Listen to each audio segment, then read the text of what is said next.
Hey, what up everybody? Cody coming at you with another video for KO Cards. And today is a weird deck for the BT11 format, but something that I've been messing around with. And if you guys think about it, if Black War Greymon is on everybody's radar and trying to beat it, I think some decks that have an okay Black War Greymon matchup are like Gallantmon and Bloomlord. So today's Gallantmon deck profile has a wonderful matchup against these decks that go wide. I'm going to be real, your Black War Greymon matchup is not super great. But let's just get into the deck and you guys can let me know in the comments how you feel. But the BT11 Gallantmon deck profile starts with Digimon. When one of your Guiomon or Growlmon or Gallantmons attack, you get to draw a card. Super cool. The consistency is really important in this deck. So we max out on 4 of the EX2 Guiomon. That lets you grab a Growlmon, a Gallantmon, and a Takato. So you get 2 searches. You usually hit at least 1 off this, but most of the time you want to hard play this and kind of build a stack in the front with this. But in certain matchups like Bloomlord, it's okay to keep one of these in the back so you have that extra availability to delete when you attack. Keep that in mind. And we play 4 of the Consistency Guiomon.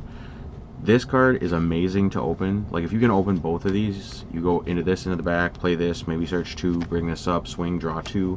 It allows you to get that early consistency for very minimal, and that's what seems to be the most important in BT11 because of how fast the meta is. We went with 3 Gallantmon X Antibodies just because the 4 play cost is a little tough, and you don't use stuff like Cool Boy that much in this deck.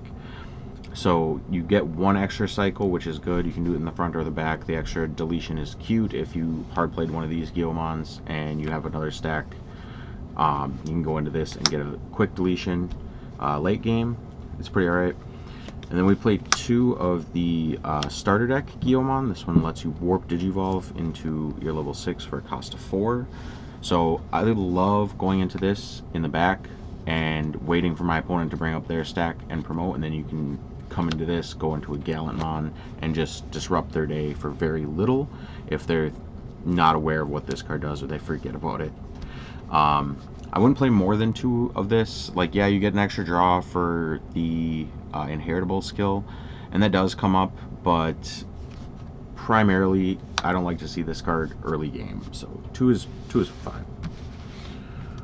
Moving on to the level 4s, best one in the deck. Getting the extra memory when you delete an opponent's Digimon, super clutch. And my favorite part about this card, it is a 4 play cost.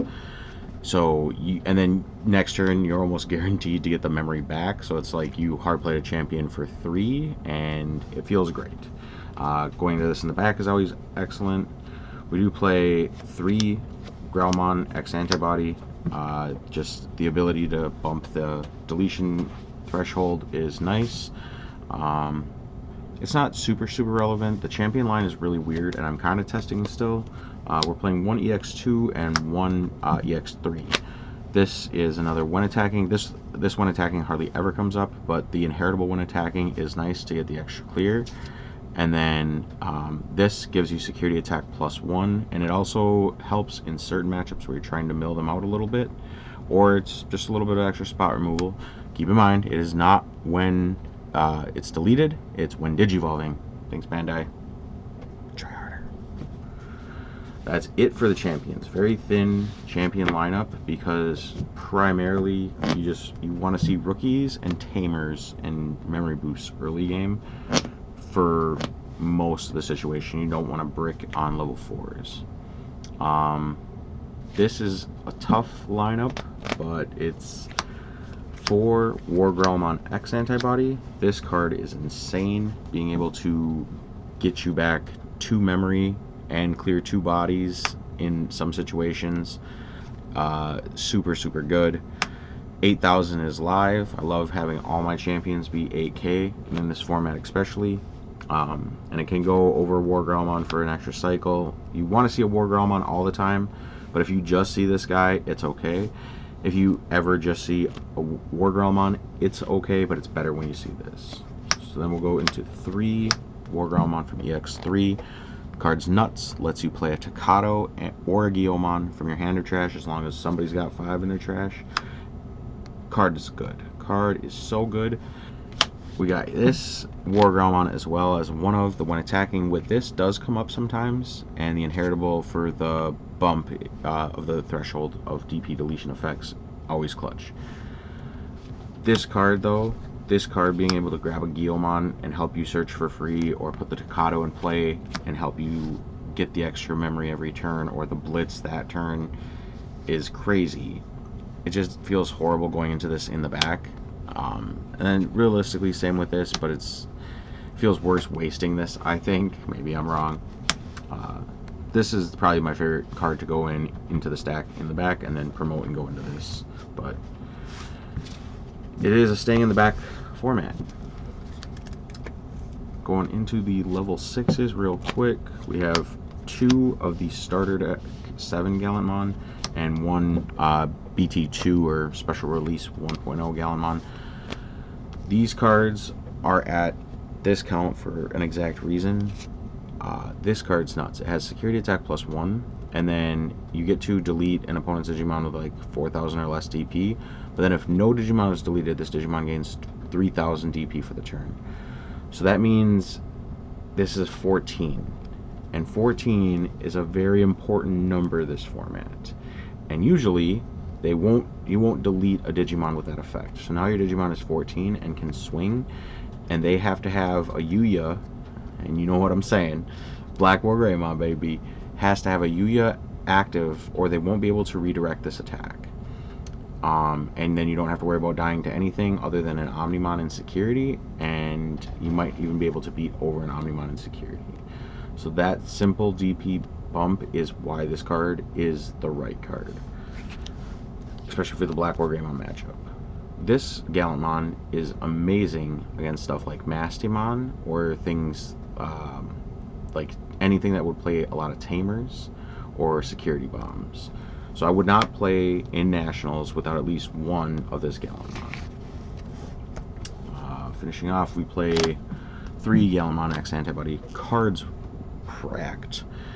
Being able to go into this for 1 over a Gallantmon if you... Oh, another big thing about this card is it only costs 3, so it doesn't pass your turn. Even if you have no other way to gain memory. You gain a lot of memory in this deck, though. This card is nuts. Being able to trash security, delete a body, and unsuspend. It's kind of like a Gallantmon version of Gaiomon. And yes, read your card and know when to go into this. And even if you don't have a regular Gallantmon and you just go into this for 4, you can charge with this card. This card's crack. Alright. Level 7s, we play 2 Crimson mode. I was testing the BT7 Omni. I like the BT7 Omni. I like Blitz Omni in this deck. But I just found myself bottom decking them quite a bit with the red memory boosts and the Guillamons. So I thought I'm just going to cut them and try to make the deck a little bit more consistent. And in my testing, super strong. If they can't respond with respond to your Gallantmon because you cleared the board and you waited in the back and were able to respond to them promoting, and they have to take that turn to promote or build in the back, and then you go into Crimson mode, it's almost guaranteed to be your game. Moving on to the Tamers, we do play 1 Cool Boy, just trying to find a little bit of room for a little bit more card draw or memory. I didn't want to change any of the other counts, and Cool Boy is he's a cool boy. The coolest of boys, though, is Takatomon. Takato is essentially your playmaker, and you can search it and you can play it for free quite a bit. I like it at 3, but I'm trying it at 2 right now, just for a couple of other tech cards for the week.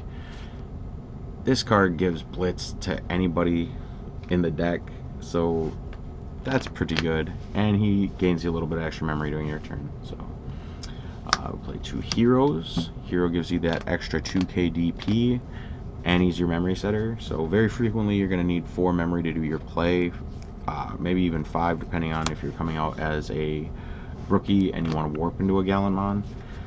So this plus this is 4, this plus this is 4, this plus this is 5. So usually pretty alright. Want to find the X Antibody so you can trigger in case you can't find the Gallantmon X Antibody or the Gallantmon X Antibody. You want to be able to have the ability to go and use the effects like this. If you don't have the War Gallantmon, you want to have the X Antibody to trigger the effects of the X Antibody effect. And then same with Gallantmon. If you have to go into Gallantmon X Antibody but you don't have a Gallantmon underneath, you have this and you get those effects. Would not play less than 2. I don't think 3 is necessary. I tried that for a while and it did seem a little bricky in this exact deck. Same concept as like the Omnimons, they keep getting bottom decked. So we're gonna go into 3 red memory boosts. You need it. This deck is very bricky. You need to draw hot and you need to play correctly. And just save a red memory boost if you can't see one of your memory tamers. Save 2 if you have the whole line in your hand. And burn the stack. And then a little bit of removal. We play 1 Crimson Blaze and 1 Gaia Force. If they go wide or if they go tall, you just want to be able to get rid of them. But thanks for watching, guys. Appreciate it. Gallantmon probably isn't the answer for Nationals, but if you are a Gallantmon believer, it is a super fun deck, and it has an okay matchup spread against some of the meta that could be relevant at Nationals. So thanks for watching. Peace. Have a great day.